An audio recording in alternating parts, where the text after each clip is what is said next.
They are running it back. Sam Hubbard. Stanford Jennings is going to go all the way.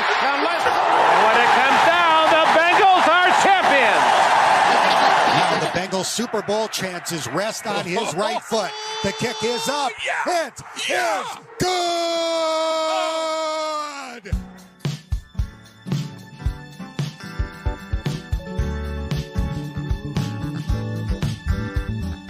WHODEY Bengal fans, here we gather, talking football back for year 5. We're covering all things WHODEY Nation. We're glad you joined us here tonight. Special guests, past and present players. You never know who you might see. One thing that's for sure, it's all things Bengals. And it all goes back to charity. We at Talking Football want to thank you for joining us for the show tonight. By the fans, for the fans, until the very end. It's Talking Football with Bengal Jim and friends. It's Talking Football with Bengal Jim and friends.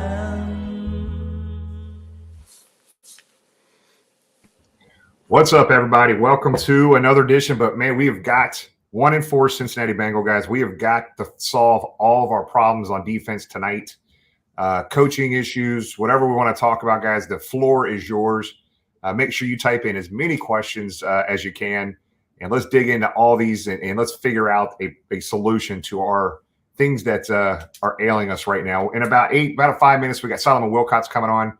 So make sure you get your questions in the chat area. But guys, man, what an unbelievable game and an awful outcome. Heartbreaker. I think that's the best way to describe it. I think a lot of people didn't even think we would be in the game, let alone have three double-digit leads there in the second half. And unfortunately, whatever you want to call it, blame it on the defense, you want to blame it on the snap, you want to blame it on the play calling. I mean, take your pick. I think maybe a combination of everything, but disappointing. We had them on the ropes, had an opportunity to put them away, and I think it was said best. Was it four losses, all by a possession or less? So you can go back and look at 4 particular plays on what's led us to this point, and fortunately, it is what it is. And we move on this week to a Sunday in New York. Solomon will probably touch on that, what it's like to come off a devastating loss like that and have to look ahead to the next game. Tom? Yeah, it was definitely one of the 5 worst losses in a regular season that I think the franchise has ever felt. It's going to take a lot. It's going to take a lot from the men in that locker room and the coaching staff. You have to be sure that they still believe in each other. We'll talk about that with Solomon. But, yeah, it was devastating. I mean, and if, when, coulda, shoulda, take one play from every game and change it, we could be undefeated. But you are what your record says you are. And right now we're a 1-4 football team with a historically horrific defense.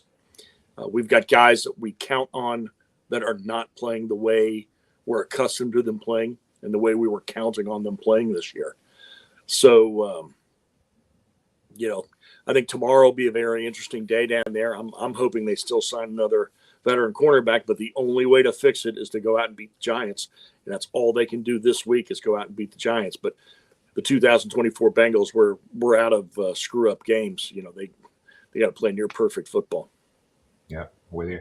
We got Solly in the room right now. Just touch on a couple quick things. If I can find them here real quick. We want to talk about the duck race, upcoming duck race, which is, I think, the charity duck race, which for Fulcher's Foundation, MS Foundation, you see the SWAT team signed, football and a SWAT team signed pylon there will be the prizes for that. I think we already have like almost 25 ducks there, James, in that duck race. Is it next Tuesday that we're doing that race?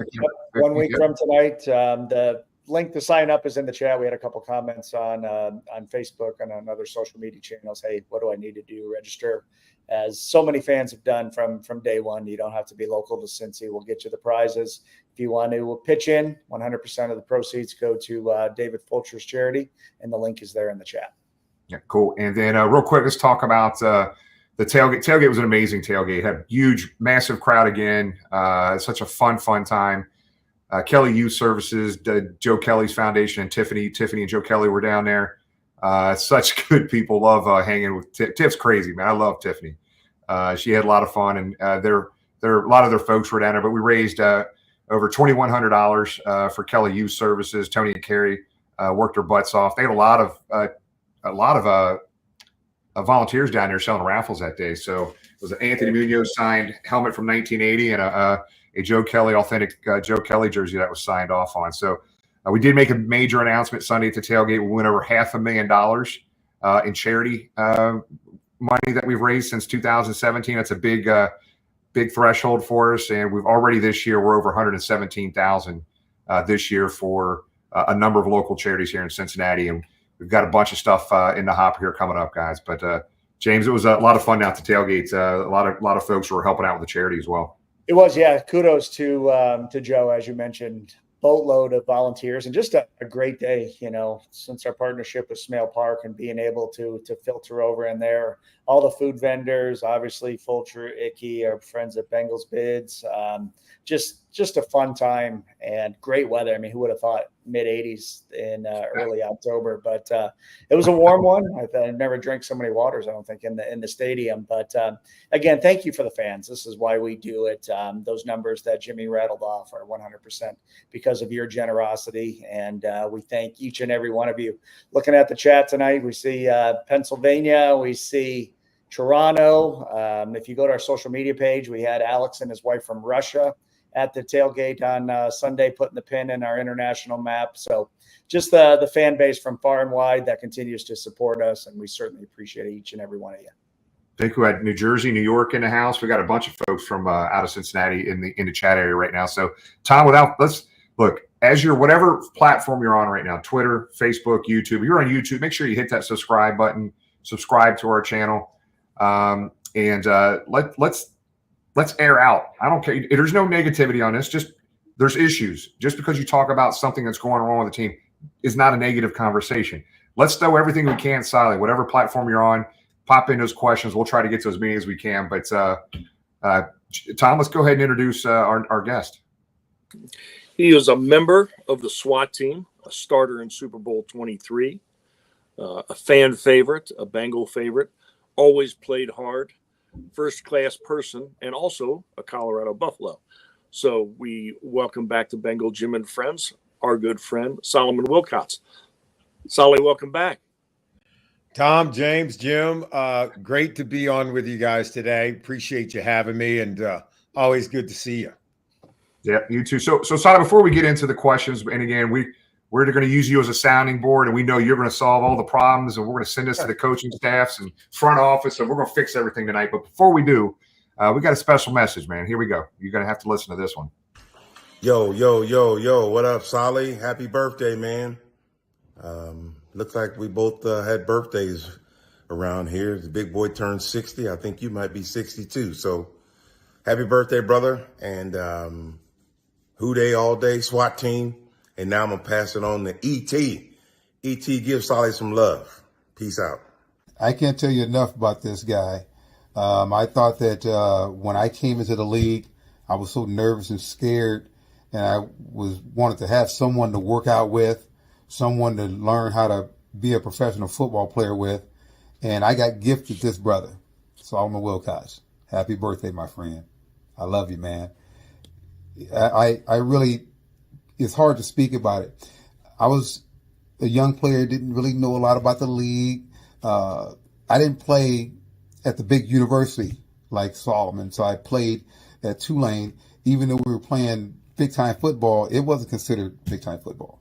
And so to be able to latch a hold of his brother who came from University of Colorado, had an understanding about playing against, big-time NFL talent, and he understood the work that it took to be successful in this league.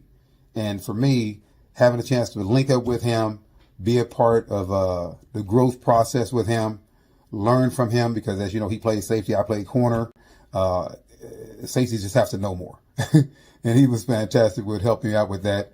And we talk football all the time then. We still talk football all the time now. This is absolutely one of my best friends in the whole entire world. I love this dude, man. Happy birthday, Solomon Wilcots, man. Welcome to the 60 Club. It'll be good to see you back on the golf course once that shoulder gets right. But welcome to the 60 Club. I love you, man, and let's do it again, baby. 60. My goodness. That was a real pleasant surprise to see both those guys.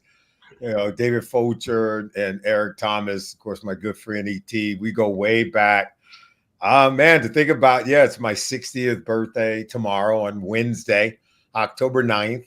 And, look, I could tell you right now, if you'd have told me all those years ago that one day it's going to be 60, I would have said, man, I would just be happy to be around and in good health. And here we are.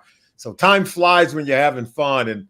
And just hearing those guys, it just brings back so many wonderful memories that really seem like it was just yesterday, even though I tell ET all the time, we can't talk about when we played anymore. I said, it was like 40 years ago almost, man. I said, can you imagine when we played in the 80s, if a former player would have came up to us and said, hey, like when I played, and they would have been saying like back in 1940s.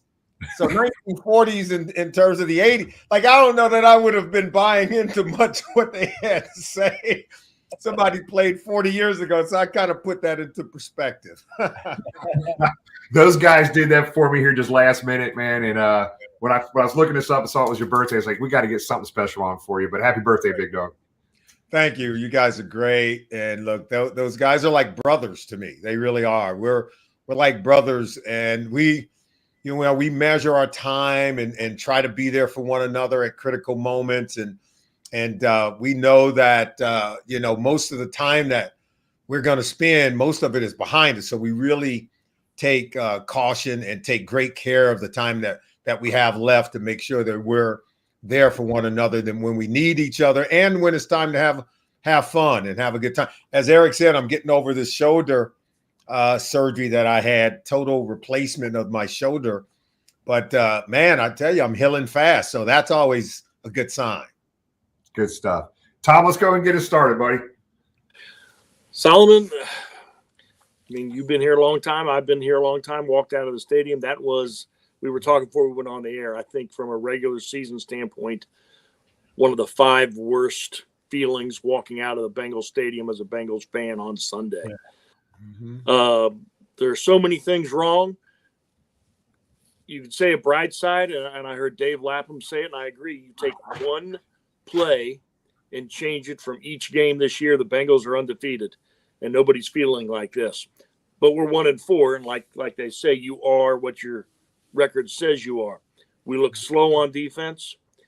We're not getting to the passer, but we're compensating by not covering. Is this something that can be fixed from a defensive standpoint in the middle of the year? You would like to believe that it could be fixed. I think it can, because we got hit with these rash of injuries on your defensive line that really, we're decimated. We were playing with guys who were, playing mostly in preseason games, but certainly weren't meant to be starters, let alone backups on the defensive line. And that's why we got gashed in all these games. But you saw once those guys were back in there, against Baltimore, they played pretty good. They held Derrick Henry under 100 yards till he had the 51-yard run. That was kind of like the dam had burst. They're in overtime. They were worn down. But I really thought you saw a much better effort in terms of the run defense for regulation for the 4 quarters against the Baltimore Ravens, which isn't easy. That team had topped 100 yards against everyone, and Derrick Henry had been on a roll coming into that game, and the Bengals were ready for him. So that tells you that, there's some better things. The problem is it's kind of like plugging your fingers in that dam that's leaking in multiple places, and you just don't have enough fingers to get it fixed, to be honest with you. we get the news that Dax Hill's out for the year, and he was probably playing the best of our corner, at least the most consistently. If you go back and look at the touchdown pass that they hit him on against the Washington Commanders at the end of the game, I'm telling you guys, it was good coverage. It was a perfect throw all the way to the very back last inch of the end zone with Von Bell hitting the quarterback right in the chops as he was letting it go, which in pass coverage, we always say great coverage. A great throw is going to beat great coverage. It just is. Having played that position, we know it.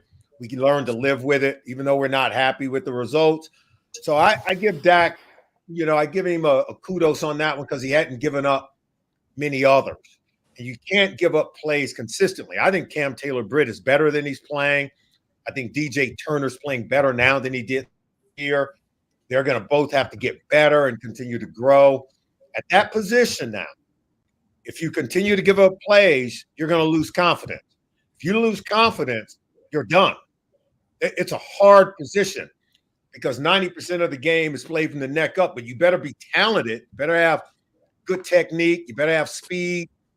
But if you keep getting beat now, week in and week out, these other teams, it's like a shark. They smell blood in the water. They're coming after you. Every single week, you're going to get the same thing. That's what's happening to Cam Taylor-Britt right now. He's got to weather this storm. And it's just like in business. You either adapt or die. That's the position. And that's what we're faced with right now in our secondary. We appreciate it, Sally. A lot of listener questions here. Go ahead and keep typing those in the chat. There's so many different directions I want to go with a question to ask you, Sally. Is safety? We brought Von Bell back, who seemed to excel playing alongside Jesse Bates a couple years ago. We know went to Carolina, came back. We saw Jordan Battle have a great rookie year. For some reason, he seemed stuck on the bench. Kansas City game, we saw the rookie Dijon Anthony in getting some play. We see the holes up front in the defensive line. If you had to look at one area from a 30,000-foot view on the defensive side, what is that area you concentrate on? Is it the safeties in the back? Is it the defensive tackles up front? Where do you start and just concentrate to, try to get this train back on the tracks?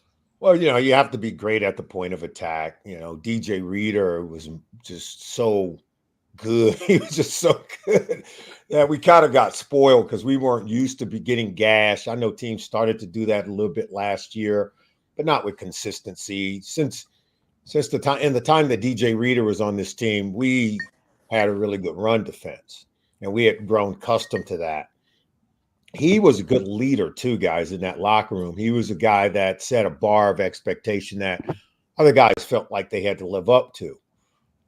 He was more like what Andrew Whitworth was to the offensive line during the days that he played here, and the leadership that he provided in the locker room, off the field, that fans maybe did not see. That's what DJ Reader was to this team. And we have to bring this up. When he was here and Joe Burrow got here in 2020, DJ Reader took all the players. They were doing some bonding stuff. And they went over to the Underground Railroad Freedom Center and they began to talk. They began to share with one another. And, Joe Burrow told some stories that really impacted the team. But DJ Reader provided this platform for Joe. And literally, most veterans don't do this with rookies, to sort of encourage, hey, this is your team, man. You're going to have to lead these guys. As a rookie, he was willing to create that platform for Joe. And Joe was able to just really win the team over in those moments. And then with the way he practiced, the way he played, it just built on it. And as a rookie, he became a leader. You don't get that transition of leadership without a DJ Reader. You don't, I've covered this league. I've been in every NFL building. I know the personality and the sort of culture of every single team in this league. You don't get that in every building. Rookies are told, shut up, go make a play before you have a word in this locker room. DJ Reader was not that way with Joe Burrow. He was not that way with younger players. He encouraged them to grow as leaders. As he was phenomenal in a lot of different ways for this team. That I think that presence is now, there's a void there, right? I know other guys are going to ultimately step in there, but you can't do it if the presence on the field doesn't match. And that's what DJ Reader provided. And so you got to talk about that. Other than that, tackling and poor tackling is something that has crept into this defense over, I would say, over the last 2 years, probably, right? And when you get poor tackling, it's just hard to play good defense because it's hard to get off the field on third downs. You know, he hits the first down marker just when you thought you had him stopped. Nope. The next guy's got to tackle him, right? And then the next guy, not just when you thought you had him stopped short. Now, oh, they're in the end zone for a touchdown. The game of inches kind of turn in your opponent's favor when you're not a good tackling defense. And so now you don't get off the field. Now you're giving up touchdowns. You're not forcing teams to punt. Right now, the Cincinnati Bengals are allowing teams to score at the fourth highest rate of any defense in the NFL. They have the fourth poorest, what we call scoring drive, percentage of any defense in the league. And when it comes to touchdowns, I think they're second worst, touchdown scoring drive. So getting off the field is really about tackling, man. It's about taking the right angles. That's why you need speed on defense, because you got to be able to close. But when you arrive, you got to arrive with bad intentions. And you got to want to get that guy on the ground. I don't care if it's Derrick Henry. I don't care if it's Jerome Bettis. I don't care if it's the guys we had to tackle, because they're no different, man. They're big. Defensive backs are at a disadvantage. The guys you're covering are faster than you. The guys you're tackling are bigger than you. The blockers you got to take on are bigger than you. And if you're not ready for that assignment, then don't come to work. Don't say this is what you want to do. And so we know you're at a disadvantage, but you still have to show up for the work, and you still got to get the job done. And Dick LeBeau was really good about getting us to understand that, and he would not tolerate any excuses. He wouldn't tolerate missing tackles. He wouldn't tolerate blowing coverages and then pointing fingers on whose assignment it was. If that happened, you were not going to be in the game. And I could see that from Lou Anarumo. There are times when he gets guys off the field. You got to come out because you're killing us right now. And so, I'm encouraged they'll get it fixed. But just to point out some of the things that I'm seeing that are really hurting the team, though defensively, at least that's kind of what we're seeing. So, Solomon, you hit on it earlier. Right? Again, going into the game, everybody would have, if you had to put money on it, we felt we were going to get run all over the damn place, running down our throats. But if you take away the 51-yard run that we talked about earlier, Henry only had 3.6 yards per carry that day. That's right. So they did a good job versus the run. Yep. Now, obviously, the pass was an issue. But I want to talk about the back end of that secondary. Going into the year, I was excited about, I think a lot of the fans were excited about getting Geno Stone and getting Von Bell back from Carolina, a leader on defense from the Super Bowl run.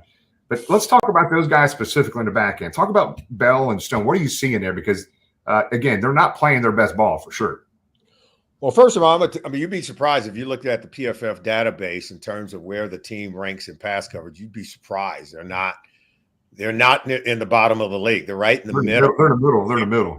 Yeah. Yeah. If you look at explosive pass plays allowed, they're right in the middle. They're literally like top 10 in the fewest explosive pass plays allowed.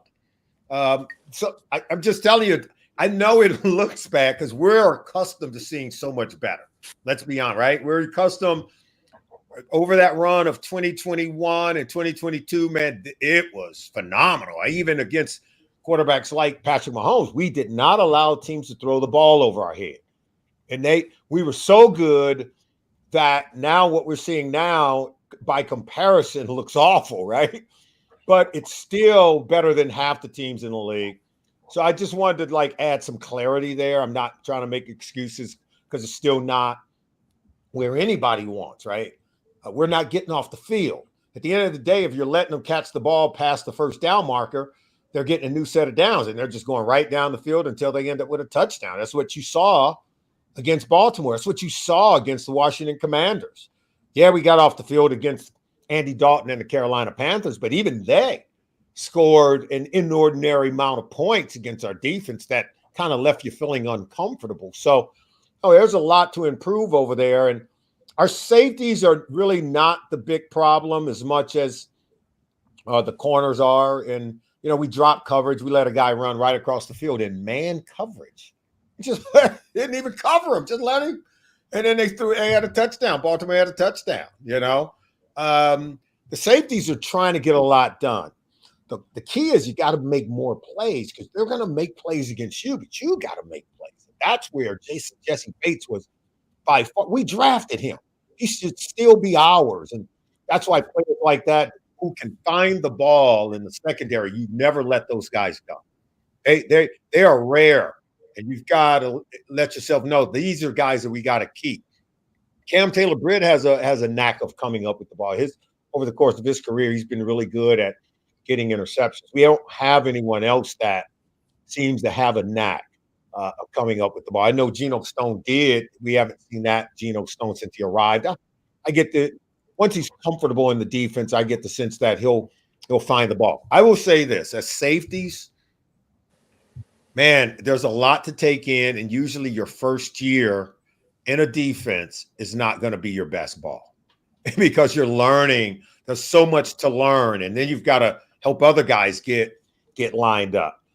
That's where Jesse Bates, I'm telling you, man, he was so good, and I got to know Jesse because Rod Woodson's a good friend of mine, and Rod is a mentor of Jesse Bates growing up in Fort Wayne, Indiana, where Rod grew up. He kind of idolized Rod. Rod took him under his wing, and Rod Woodson was one of the great safeties this game has ever seen.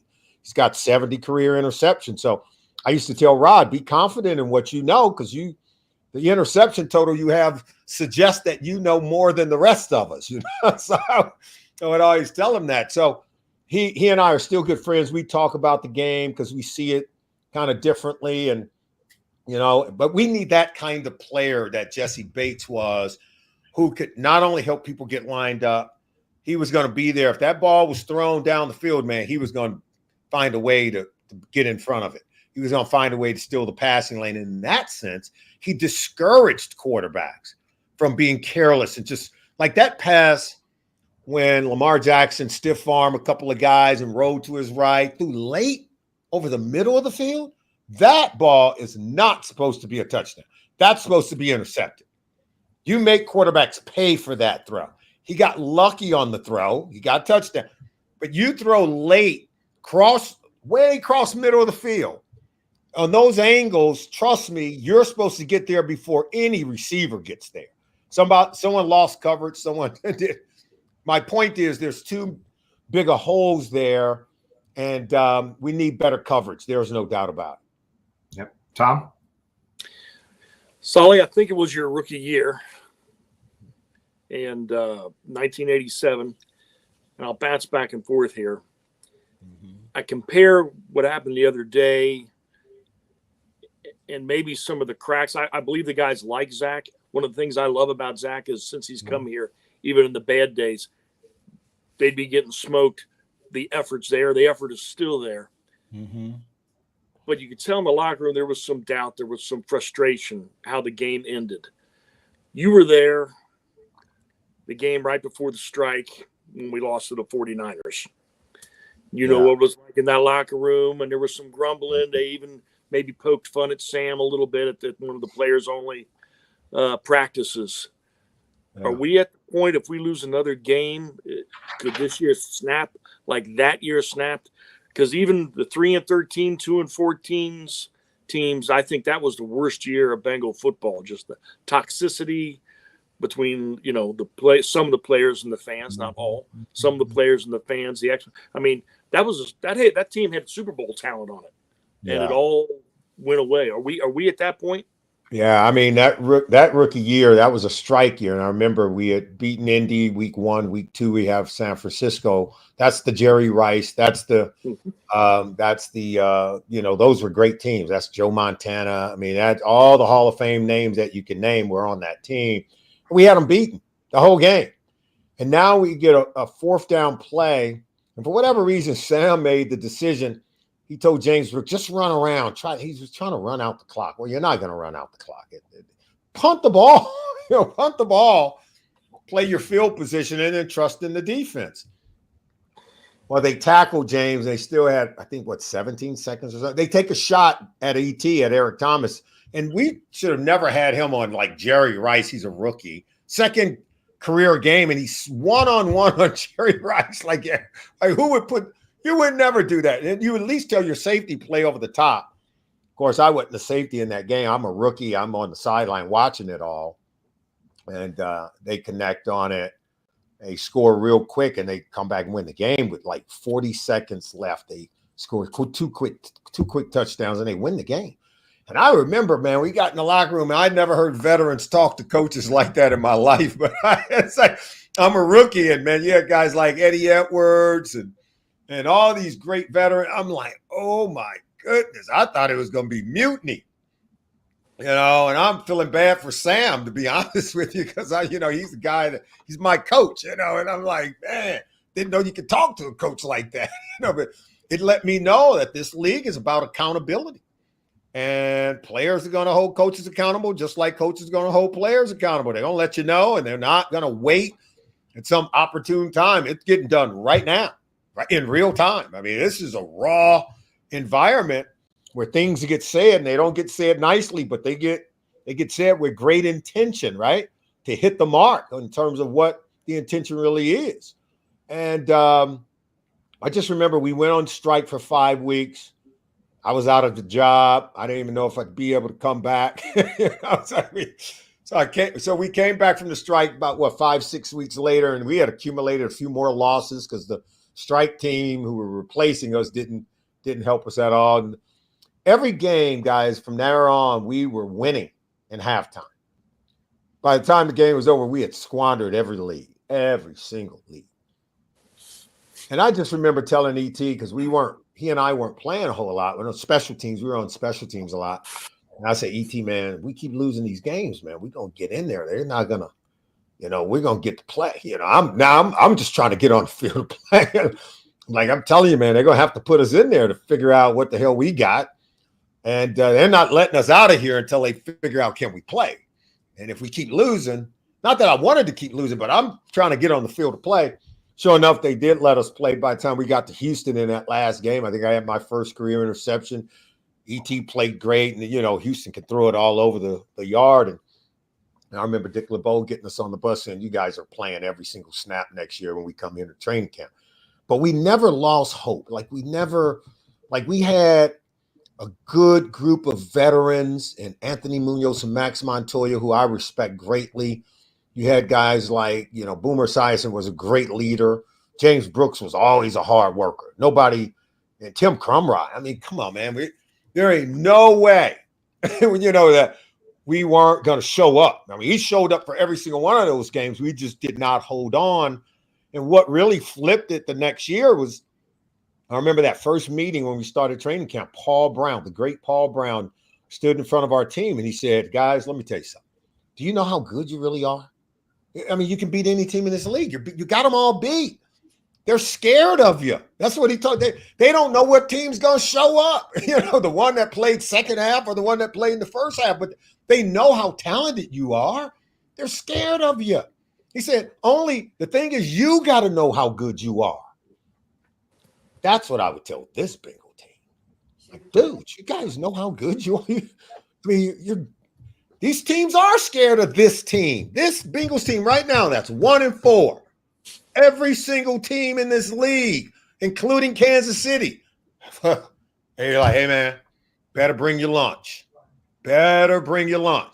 And if you beat them, it's going to be by one score or one play, and just be lucky you got the hell out of there with a win. That is the same team the Bengals have right now. Now, they got to know it. That's the point. I think number 9 knows it. I think he knows it.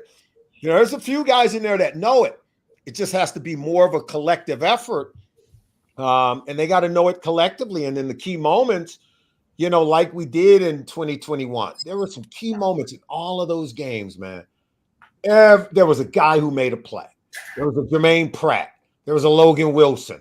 There was a Mike Hilton. Like every single week, it was like, oh, there it is. Oh, there it is. There was like one guy making that play.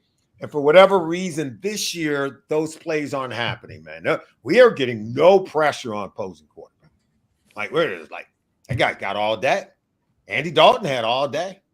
The rookie had all day. They finally had to blitz him at the end. Jaden Daniels. They got all day. And so we always say pressure leads to picks on the back end. If you can't pressure the opposing quarterback, it's like 7-on-7, man. They're just going to pick you apart. James, you want to hit any viewer questions or you have something else? I know we got a bunch of them in there. Yeah, there is a bunch. And we're going to stay on the defensive side, Solly. Appreciate your insight. We appreciate everyone's comments. It goes into, obviously with paying Joe Burrow now, there's only so much money going around. We invested pretty heavily on the defensive side of the ball with Chris Jenkins, McKinley Jackson, a lot of those guys.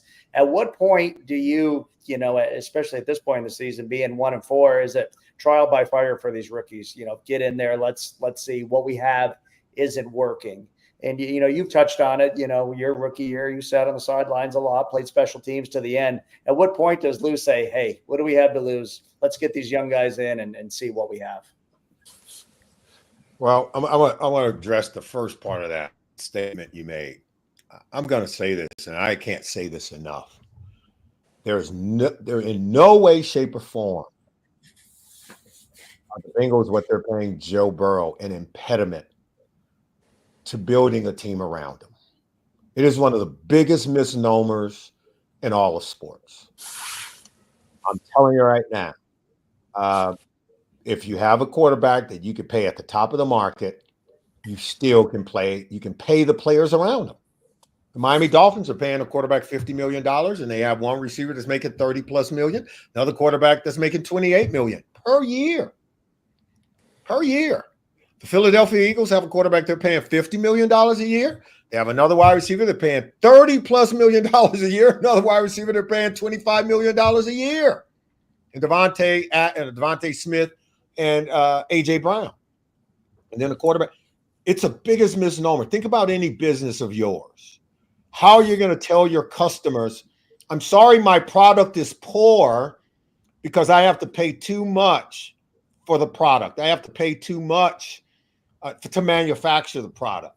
That's not an excuse for a poor product. You don't get to sell that to any other consumer base except for NFL fans. Oh, I'm paying my quarterback too much. I'm sorry we're losing. Are you kidding me? It is the biggest misnomer known to man. This has crept into the media space and people keep echoing it. The NFL last year made over $13 billion. They cut a check to all 32 teams for $450 million.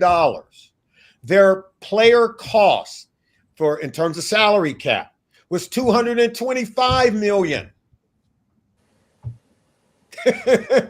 They took in double just from what they made from the league. This is not all revenue, just what the league paid. This is not what they made here locally, just what the league share money, divide it up, pay the players, less than 50% of what they took in.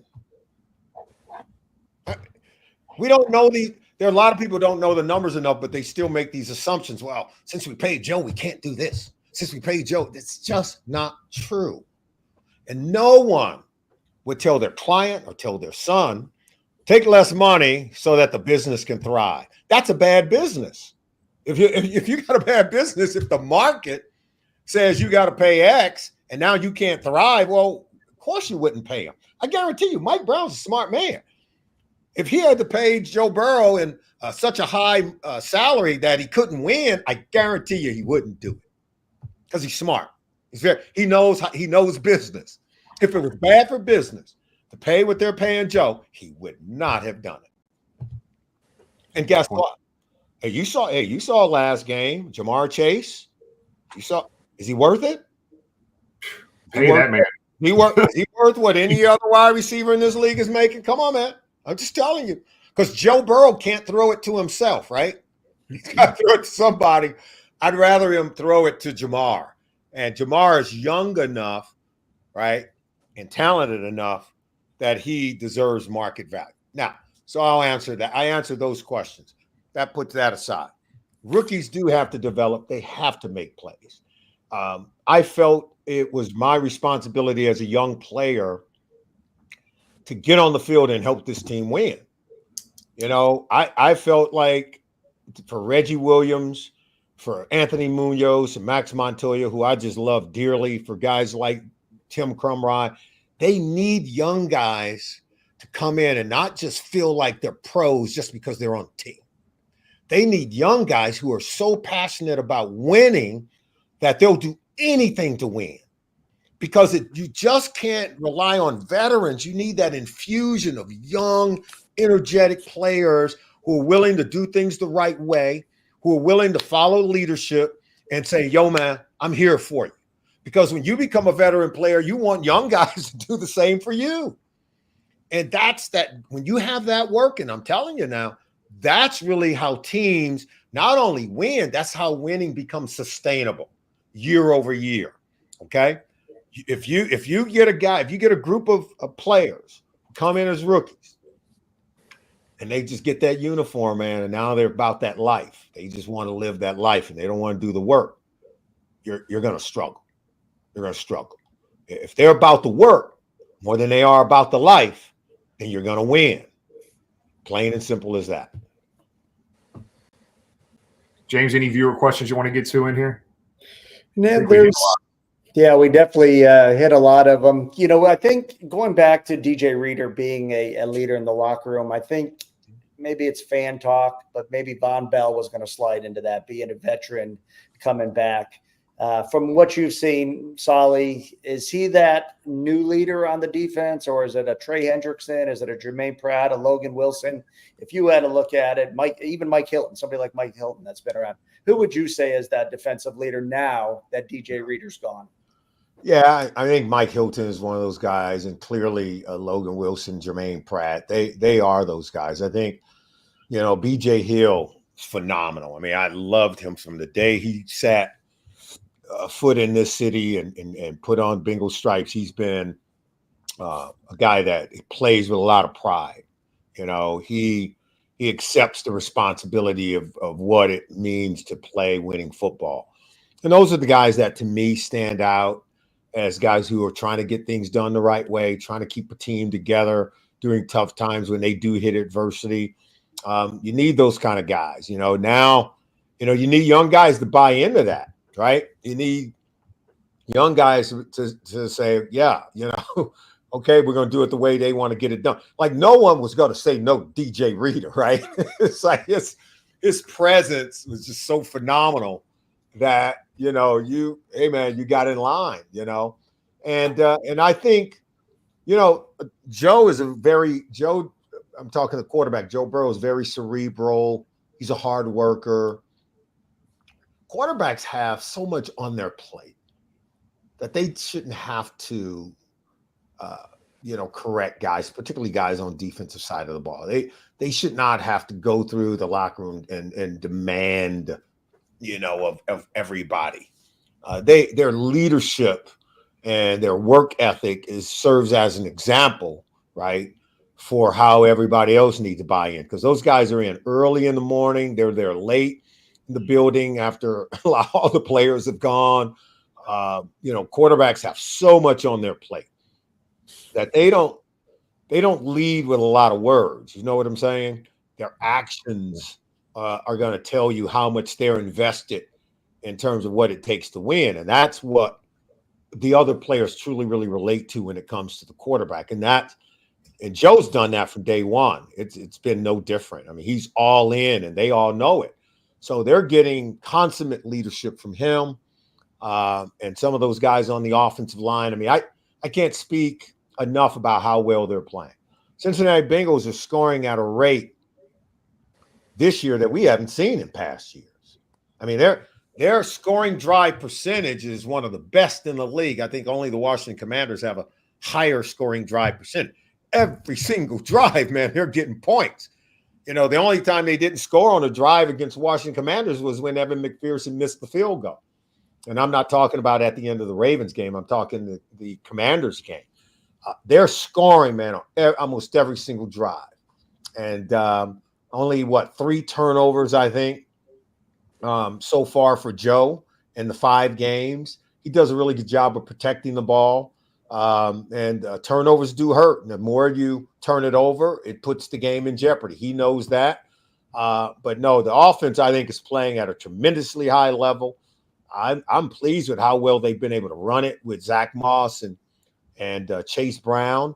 The offensive line's getting movement against these teams. Remember, the Ravens came in here the number 1 ranked run defense, and we ran it on them, man. That's encouraging. Those are really good signs. So, Sala, we got a couple more. You've been with us a long time tonight, brother. We appreciate you. We've got a lot of viewers, over 1,000 folks listening, watching right now. Tom, I know you had something else you want to throw out, and then I'll close with one more question for you, Sally. Okay. Well, he kind of touched on it a little bit, but that's just it, Sally. I mean, you've got Orlando Brown Jr. I mean, we've grumbled about guys. Let's talk about the good thing. Orlando Brown Jr., he's not playing at a Pro Bowl pace. He's playing at an all-pro pace right now. Ted Karras, we know how much the city loves him and what a leader he is. Maybe playing the best ball he's played since he's come to Cincinnati. If we're 2-3 instead of 1-4, everybody's talking about Joe Burrow, runaway candidate for the MVP. Sure. You know, Chase, all pro. Everybody's coming back. If they fix the defense enough, can this offense get us into the playoffs? Because once you get in the playoffs, it's a new season. Get in, get hot, and go. Hey, man, I don't know when I felt this good about our offensive line. It's been a while, right? But I'm telling you, man, they're playing well. We haven't seen a Bengals offensive line play this well in quite some time, guys. I mean, it's been a while. We know, but no complaints.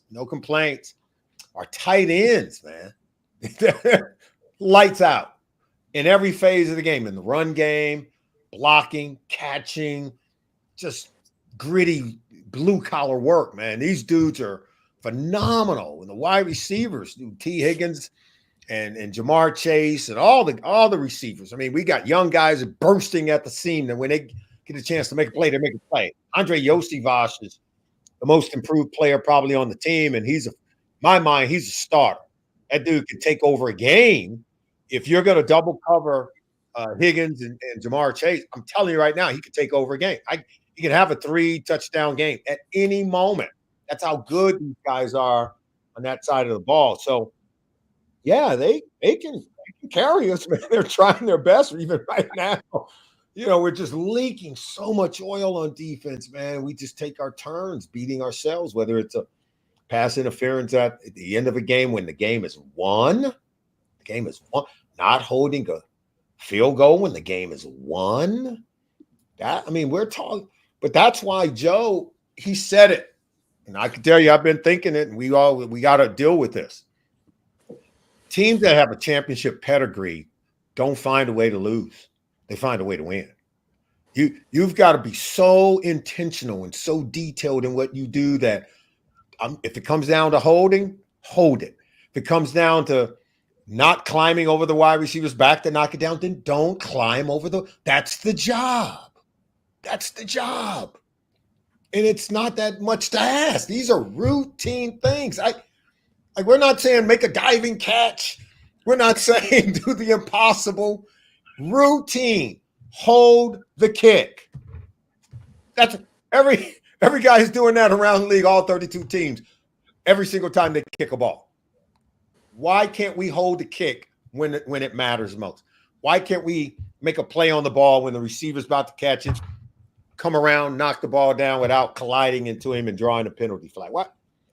These are routine things, man. We're not talking grandiose moments that are costing us the game. We're talking routine things. That's where the improvement has to take place. Solid. I didn't expect this, but I feel a hell of a lot better after talking to you, man. Going through. I mean, look, we're going to have to put up some points until the defense gets this damn thing figured out, and we have the ability to do that with that offensive line, the way they're playing, the receivers, and Chase Brown. Every time he touches the damn ball, I just feel like he can break it. So, pretty excited about that. So, a couple quick things. We'll let you go. So, thanks for spending so much time with us. It was a very touching moment. We were at the Ring of Honor ceremony, and you were up there talking about Tim Crumry. And I got goosebumps thinking, just talking about that, just listening to you talk about that, Tim. But just talk about what that means to you to see one of your good friends going to the Bengals Ring of Honor. Talk about that moment that night and what you think about Tim in that Ring of Honor ceremony. Yeah, can I do my Shakespeare line that I did that night talking Yes, about? yes. I was, and I know people were like, "What the heck is he talking about?" And there was a line in Shakespeare's Julius Caesar where, Caesar kind of senses something's not right. And he's worried, and he's kind of saying out loud to himself. He said, "Give me fat, sleek-headed men about me who such that sleep at night." And then he pointed over here. He said, "But over here, this young Cassius, he has a lean and hungry look. He thinks too much. Such men are dangerous." And I said that night, that's Tim Crumrod. Like, he don't need an alarm clock to tell him when it's time to go to work. This guy shows up. He's intentional. He was very ambitious. He was the hardest working guy I ever played with. I played on 3 teams in the NFL, and I'm telling you, ain't nobody outworked Tim Crumrod. And that kind of drive, that kind of ambition, that kind of desire to win and be the best on the field, it's inspiring. In fact, it's infectious. Other players see it and be like, "Oh my God." So now you got to work that hard. And I told the story that night that Eric and I, we were rookies, and we would sit in the back. We're watching tape every night of practice. And, we didn't have names on the back of our jerseys, our practice jerseys anyway. And that was in training camp because we were just starting camp. And I remember watching this number 69. He's making every play, 15-yard catch down the field. He's tagging off on that. I was like, who the hell is number 69? I told Eric, I'm like, who the hell is this guy? I told Eric, "Hey man, we got to practice like this dude. Look at this. Look at him. He's making every play, tagging off on every guy." And that's how he ended up leading the team in tackles every single year. When Timmy was in college at Wisconsin, even as a freshman, he led the team in tackles 4 straight years as a defensive lineman. And he did it every year for us as a true nose tackle, zero technique, which is not easy to do because he's getting double teamed on every play. He was truly an inspirational player that inspired every single one of us. He is the real deal, guys. I told the story of how he and the great Dwight Stevenson, they were both bloody. They're coming out. They're both just killing each other. And I'm like, what the hell are you guys doing to one another? The fact that both of them are bloody, And today, Dwight Stevenson is in the Hall of Fame, Pro Football Hall of Fame in Canton. Tim Crumrod should be in the Pro Football Hall of Fame in Canton. Every single center he played against will tell you that. Every single teammate he's ever had will tell you that, because he was a force. He was a force to be reckoned with. And nobody played harder. Nobody had a desire to win games each and every Sunday than Tim Crumrod. I tell people all the time, he was the best teammate I ever had in any sport at any level, because he was so inspirational that guy came to work, and, man, he brought it every single game, every single Sunday until he hung them up. And so I'm proud of him going into our Ring of Honor. I said that he and Corey Dillon going in together is almost it's almost this wonderful thing, because they were the 2 baddest dudes, on their side of the ball that I think this franchise has ever seen. I put James Brooks in that conversation as well, but there's nobody tougher, nobody more angry, and nobody who played harder on their side of the ball on this franchise, at least on this team, than Corey Dillon and Tim Crumrod. That's all. I'm glad you shared some of those same stories again. That was a really fun night being there for that. So, Salo, we appreciate it, man. We know we're all getting old on this screen, man. It's probably past our bedtimes, but we appreciate you being with us, buddy. It means a lot. And the fans love you, man. It's just been fun to watch your career from a rookie all the way working for local news stations here in Cincinnati and where you're at today, man. It's been fun watching you, man. And you do a hell of a job, man. We appreciate you. Cincinnati's been good to me. The Bengals have been great to me. The people in the community have always been great. That's why we made our home here. We raised our kids here and still have our families here. And now at 60, man, I don't know how much longer I'll be doing this, but you're stuck with me, right? Because I bleed orange and black, and, man, I think we're going to turn this around. So I want everybody to hang in there with the Bengals. We're going to get it turned around. Solid, we appreciate you, man. Thanks again, man. WHODEY, happy We'll birthday. listen to you in the morning. WHODEY, guys. All right. That's right. The opening drive on Sirius XM NFL Radio, Channel 88. Yes, sir. We got you. We'll be there, buddy. We'll All right, guys. Thank you. Night. Man, he was awesome.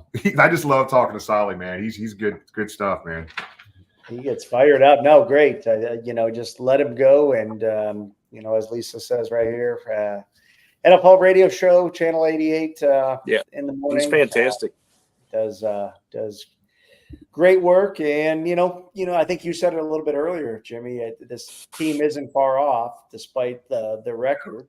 I think listening to him, it's close, but need to make those plays. So new game this Sunday in the Meadowlands, and time to get a crooked number in the left column. That's right.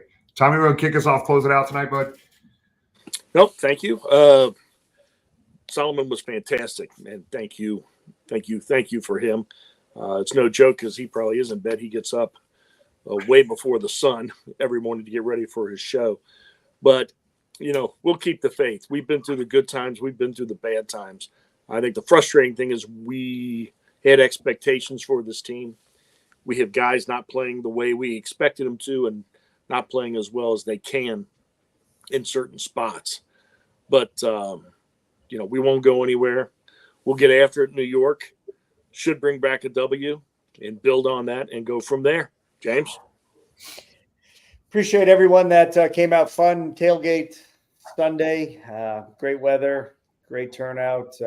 Just a lot of fun pregame. I think we performed better than knowing, we were in it basically from the whole game when we came back and tied it up 7-7 and then eventually took the lead. So frustrating, as we've done, stay positive. A lot of social media questions.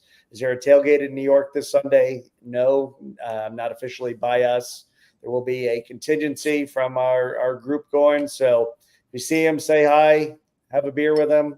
But no official tailgate for New York this weekend. And, stay positive. It's easy to get down. It's easy to be frustrated. But a lot of football left ahead. And, trust the team. As Solly said, the offense is rolling. And we just need the defense to, make a stop here or there and let Joe carry the other side of the ball. So, as always, we appreciate everyone tuning in. And, Jimmy, go ahead and close this out. Yeah, real quick. Again, thanks. The charity stuff, we knew Solly was going to go. We were going to kind of cut the show short. Looks like we're still at an hour. But the charity stuff we talked about earlier, there's some stuff up and coming here. We got the duck race. Don't forget about that. That link's in the chat area. Appreciate everybody for participating in the charity foundations that we bring to the table. I want to talk about, we're 1-4 right now, guys. Look, I can't go through the season. I'm not going to miss a game. I went through the 90s. We're nowhere near the 90s, guys. Nowhere near the 90s. We're 1-4. We got the Giants this week. Let's go to 2-4. Browns after that. Let's go 3-4. Let's come home versus the Eagles with a chance and an opportunity to get back to 500. I know that's a stretch right now in everybody's eyes, but we got to start with one. We got to be at the Giants on the road this week. We got to make that happen. But we appreciate you guys. Thanks for everything, and hopefully we'll see you in New York. But we'll see everybody next Tuesday night for sure. WHODEY, everybody. WHODEY.